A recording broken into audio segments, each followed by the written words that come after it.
السلام علیکم بسم اللہ الرحمن الرحیم صلی اللہ رسول الکریم۔ سورہ بقرہ کے 18 مرکزی موضوعات میں سے ہمارا 16واں مرکزی موضوع بنی اسرائیل ہے۔ اس کے 3 حصے اور 10 ضمنی موضوعات ہیں، اور 6واں ضمنی موضوع ہے یعقوب علیہ السلام کی وصیت۔ 133 میں سے یہ 3 نکات ہیں۔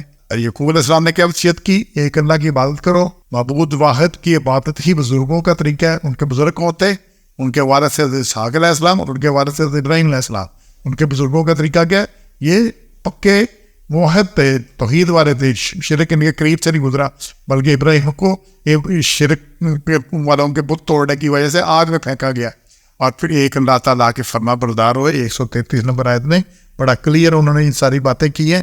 ان کو دیکھیں گے اس آیت کو کہ اللہ نے ان کو یہ ساری باتیں انہوں نے کہا کہ، اور یہی وصیت کر گیا ابراہیم اپنے بیٹوں کو کہ اور یعقوب کو اور اس کو کہ اللہ نے تم کو چنا ہے۔ اور پھر 133 نے کیا؟ اللہ نے کیا تم موجود تھے جس وقت قریب آئی یعقوب کی موت، جبکہ اپنے بیٹوں کو اس نے کہا عبادت کرو؟ یہ بات کس کی؟ تو انہوں نے کہا ہم اللہ کی بات کریں گے۔ یہ ساری بات یہاں ہے 133 میں۔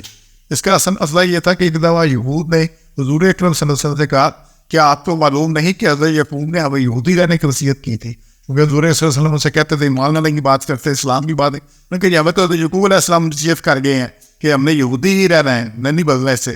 اس وقت یہ آیت نازل ہوئی اور اللہ تعالیٰ نے یہود مدینہ سے پوچھا کیا یعقوب علیہ السلام کے بندے تم اس کے قریب تھے، تمہارے سامنے وصیت کی تھی؟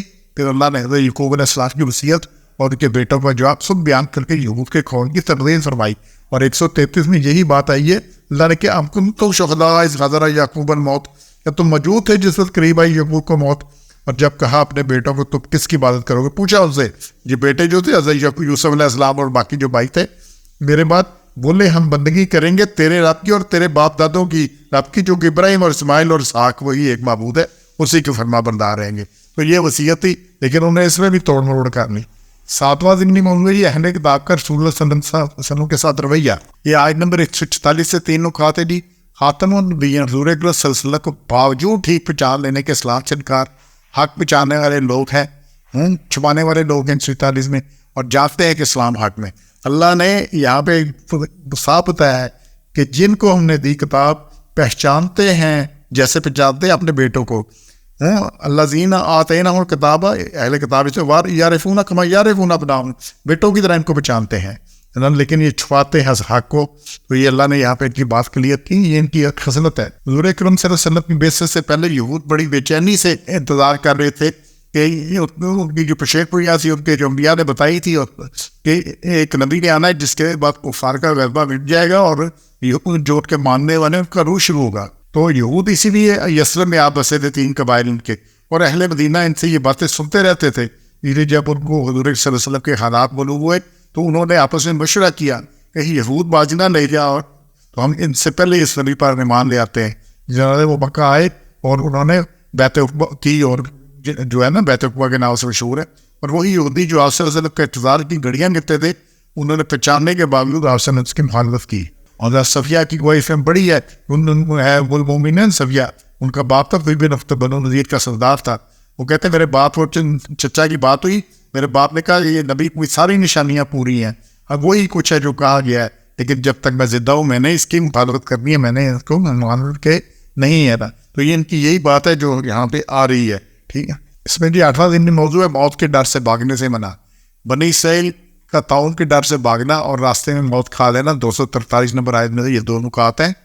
بنی اسرائیل کے ایک شہر میں رہتے تھے جس میں وہاں تعاون کی وبا پھیل گئی، تو یہ مر جانے کے خطرہ اس کی بنا پر ہزاروں کی تعداد میں شہر سے نکل کھڑے ہوئے اور سمجھے کہ اس طرح سے موت سے بچ جائیں گے۔